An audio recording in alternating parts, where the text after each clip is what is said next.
Deus conduz a história e nós estamos andando pela história, e a história de quem crê é uma história que não termina, porque ainda que morra, viverá.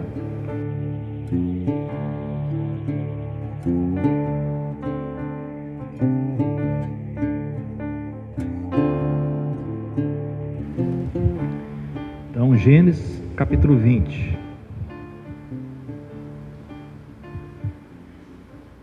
Abraão partiu dali e foi para a terra de do Negueb.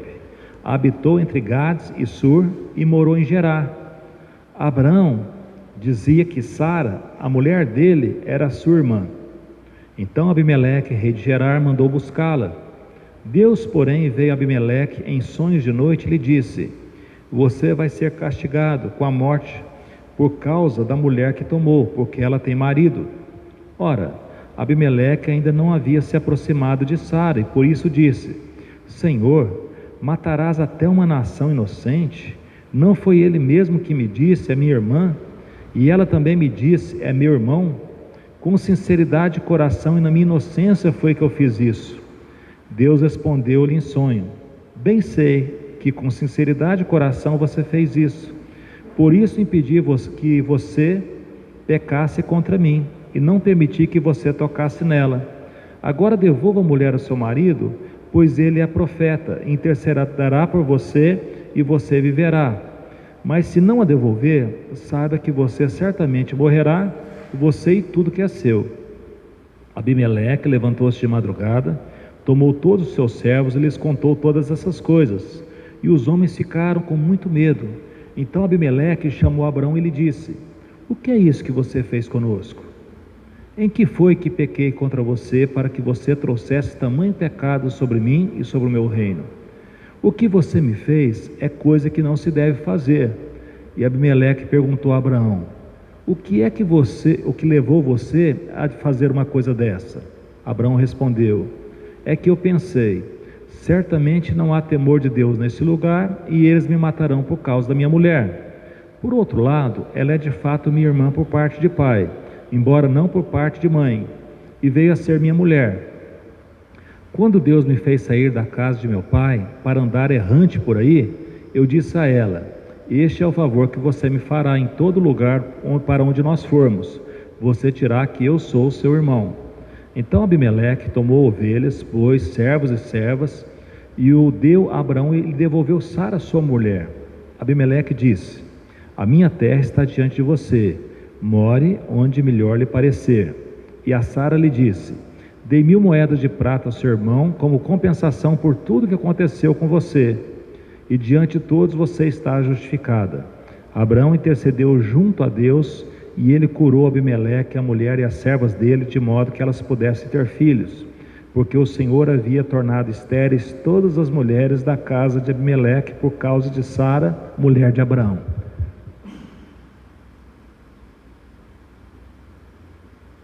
Gente, olha que história maluca no mínimo, né? Vamos dizer assim, né?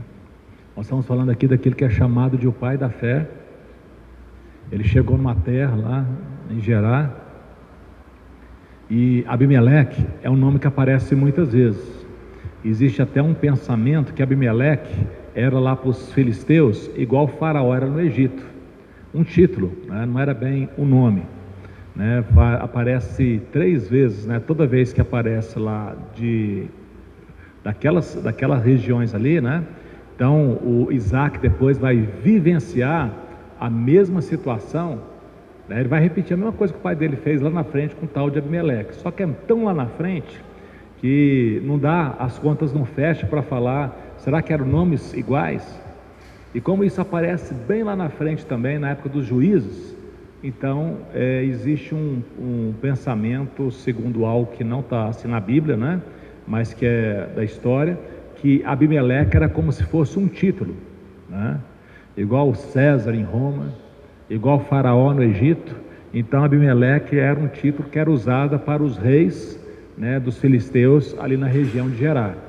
E Abraão chega ali com a sua esposa, e já era uma pessoa idosa, e de alguma maneira essa mulher era muito bonita, tanto é que ele tinha um receio das pessoas o matarem para ficar com ela, e ele foi e contou ali uma meia-verdade, porque na verdade a Sara, segundo ele conta aqui, ela era irmã dele por parte de pai, só que eles tinham mães diferentes, só que era esposa dele. A informação mais importante não é questão de irmandade, porque até essa irmandade se perdeu quando houve esse casamento. Você fala, nossa, que absurdo, aconteceu isso. No início muita coisa foi feita dessa maneira, né?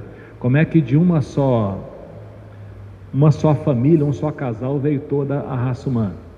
Aí depois Deus foi estabelecendo situações, né, que foi realmente impedindo, até por questão até de saúde, né, e questão moral, enfim, a questão desse casamento próximo, né, em família, né, com risco até de situações de doenças congênitas por aí fora na prole, enfim. Então, aqui aconteceu essa situação. E o que eu acho fantástico é a Bíblia contar a história e sem explicar. Olha, vai contar, tipo assim, quando você vai contar um mal feito de alguém que você gosta, você já começa justificando a pessoa, né? Olha, não era bem isso que ele queria, não. Aqui, o Abraão fez o que fez. E Deus, se a gente for olhar só esse quadro aqui, fala assim, Deus parece que foi até injusto, porque o Abraão estava errado. Por que vai castigar o outro ao invés de castigar Abraão? Então, a gente não tem essas respostas, porque Deus ele não funciona da maneira como nós funcionamos. A gente tem que entender que não havia conhecimento de Deus, e Deus estava pegando um cidadão, chamou esse cidadão e estava preparando esse cidadão para quê? Para que através dele todas as famílias da terra fossem abençoadas. Então esse sujeito ele não estava pronto, porque Deus não funciona como funciona aqueles contos, né, de fada, que existe uma farinha de condão que coloca lá em cima de alguém, a pessoa dá um estremelique e vira outra coisa, né? Então ninguém fica bom simplesmente porque foi lá e compareceu diante de Deus, levantou a mão, aceitou Jesus numa reunião pública. Aquilo é chamado de um novo nascimento, é uma intenção que a pessoa tem, e é um fato que acontece, que a partir daquele momento a pessoa nasceu de novo. Ora, uma pessoa que nasceu de novo, o que ela precisa? O que um bebê precisa? Alimentação adequada, cuidado e crescimento, e tempo para crescer. E conforme ele for crescendo, ele vai precisar passar por uma educação, para saber o que se deve ou o que se não deve fazer, conforme a família onde ele nasceu. Então as famílias têm princípios e valores, e esses princípios e valores vão ser o quê? Incutidos, né? Por isso que a Bíblia fala que a gente deve ensinar. Ensina a criança no caminho que deve andar, e quando for velho não vai se desviar. A questão do ensino é uma palavra primordial que a sociedade hoje tem que se voltar a ela. Por que nós temos uma sociedade hoje tão deseducada? Porque o ensino foi menosprezado.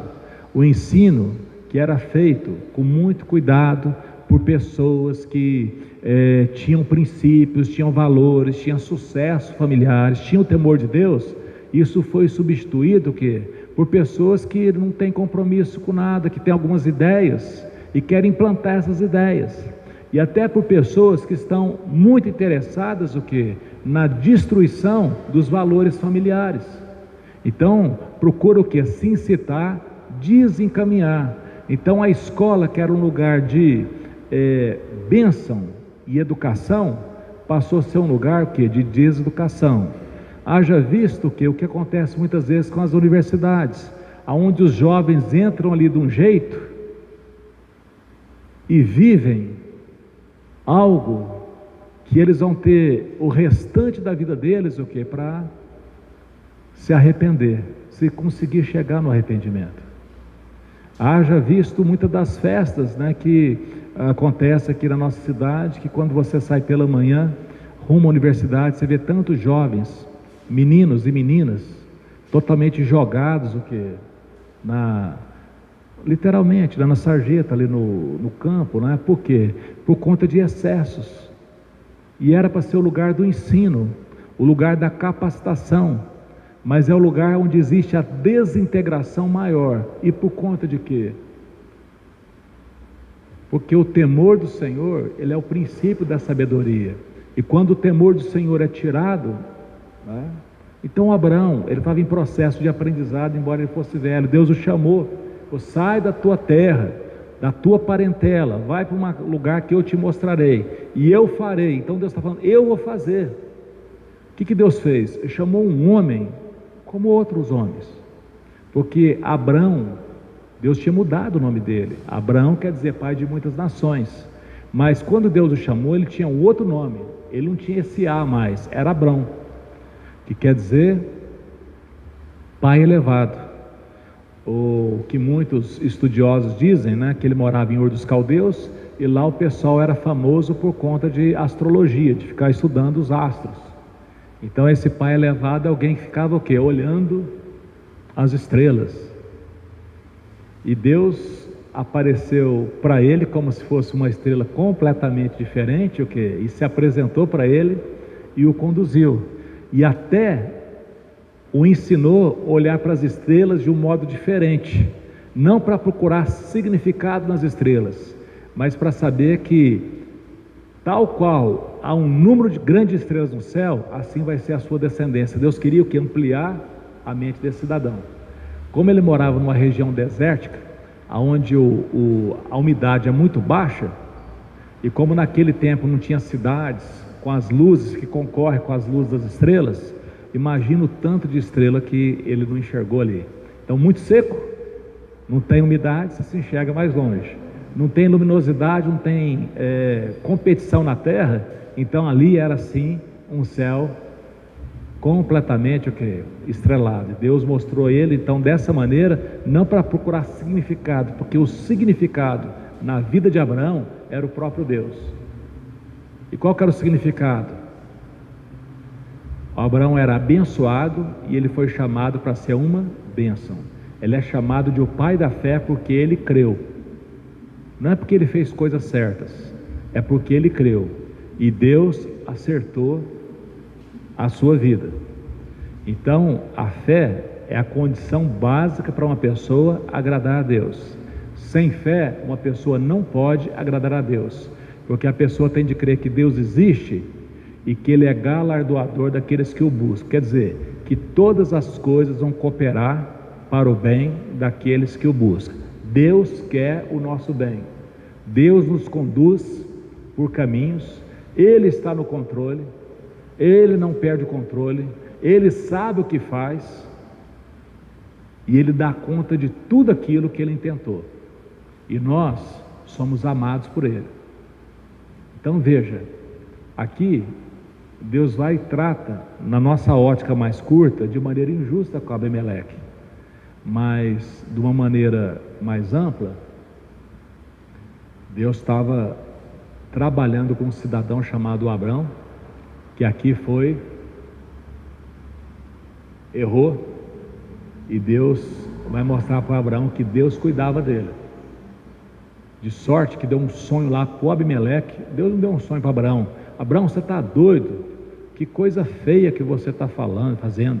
O que as pessoas vão pensar de mim? Deus não tem essas preocupações que nós estejamos defendendo Ele. Ele sabe muito bem se defender. Ele sabe muito bem se defender. Ele quer que nós andemos. Lá em Miqueias fala: o que Deus pede da gente? Senão que a gente pratique a justiça, ame a misericórdia e ande humildemente com Deus. É Ele que vai conduzir, é Ele que vai acertar, é Ele que vai fazer com que a nossa vida seja muito mais abundantemente do que aquilo que são os nossos pensamentos. É por isso que Deus não dá sonho para ninguém aqui. Quais são os 6 números da Mega Sena? Que a gente pensa que às vezes é resolver o quê? A nossa vida. E a gente pensa por conta de quê?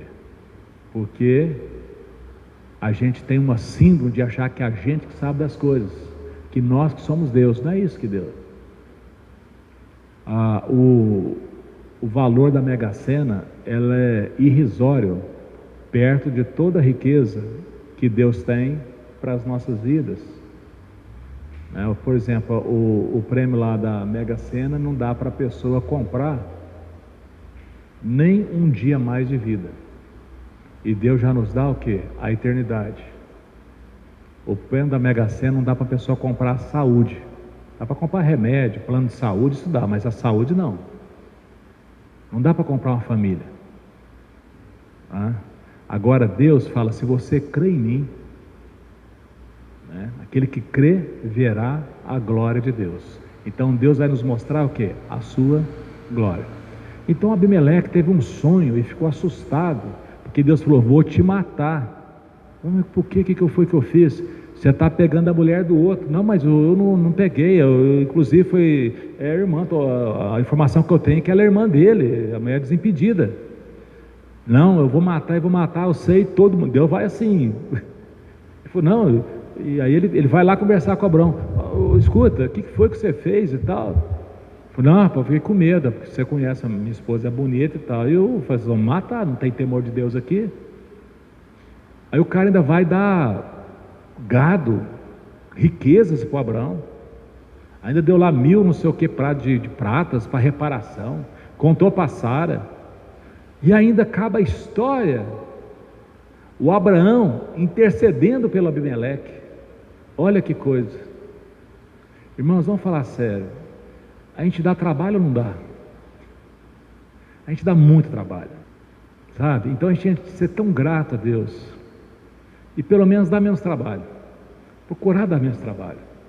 Crê em Deus. Aqui mostra que Deus estava conduzindo a vida do Abraão, estava ensinando. Só que hoje nós temos o exemplo de Abraão. Abraão não tinha exemplo nenhum para ele se inspirar. Ele estava lá perdido, lá naquelas coisas, lá na Ur dos Caldeus, lá com aquela situação toda, um lugar muito culto, e de repente Deus o chamou. Ora, que Deus é esse? Ele não sabe. Ele não recebeu lá um input, tipo colocou um pendrive lá na CPU do Abraão e descarregou lá tudo que Deus é. Ele vai aprender, porque a gente vai aprendendo exatamente no nosso relacionamento. Então, quanto a nós, bom é nós o quê? Nos achegarmos a Deus. E a palavra de Deus fala que mediante a oração de Abraão, o errado, que até falou uma coisa ruim aqui, porque Deus me tirou da casa lá e me fez andar errante, parecia que era um perdido, um largado, e não uma pessoa conduzida pelo alto. Então você nota na vida do Abraão como que as coisas vão acontecendo gradativamente, como é que Deus o vai conduzindo, e que a gente possa, mediante todas essas coisas aqui, crer, sabe, que Deus, Ele é poderoso, e tudo que Ele precisa é do nosso sim, do nosso compromisso. Nós não damos conta de fazer muitas coisas. Aliás, Jesus fala claro, sem mim nada vocês podem fazer.